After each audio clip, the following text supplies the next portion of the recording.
Ultimately, the best way to start building your dropshipping business is to start by selling a product from your site and then to experiment and grow from there.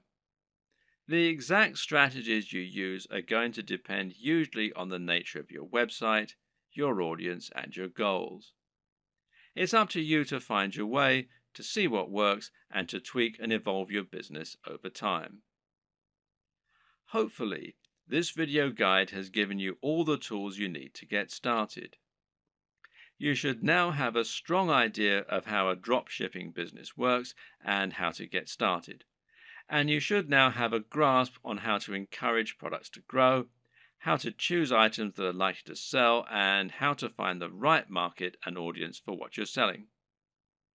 Once you begin selling physical products to your audience, you'll unlock the kinds of profits that you just can't get as an affiliate, and all without taking any significant risks or spending much money at all.